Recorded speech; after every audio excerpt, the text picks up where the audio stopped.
Hello, little friends. The name of today's story is Notun Drishti. Are you ready? Then come on, let's start this story. একটি ছোট গ্রামে থাকতো পিউ নামে এক মিষ্টি মেয়ে।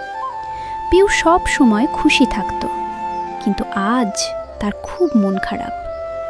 পিউ মনে মনে ভাবছে, আজ নববর্ষ, সবাই কত সুন্দর নতুন জামা পরেছে, কিন্তু আমার জামাটা পুরনো। পিউ যখন কাঁদছে তখন ওর বন্ধু পাখি ভাই এলো আর ওকে বুঝিয়ে বলল, কি রে পিউ, তুই এত মন খারাপ করে একা এখানে বসে আছিস কেন? পাখি ভাই, দেখো না, আমার কিছুই নতুন নেই। আজ তো নতুন বছর, অথচ আমার সেই আরে পাগলি, জামা পুরনো হলে কি হয়েছে? তোর মনটা তো একদম নতুন আর পরিষ্কার।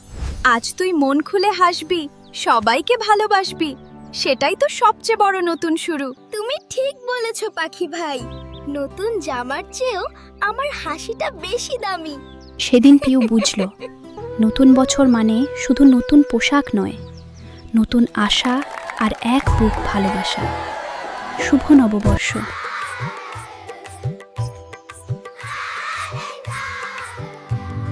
আমাদের এই গল্পটা তোমাদের কেমন লাগলো বন্ধুরা? কমেন্টে অবশ্যই জানাবে, আর লাইক, সাবস্ক্রাইব আর বন্ধুদের সাথে শেয়ার করতে একদম ভুলো না।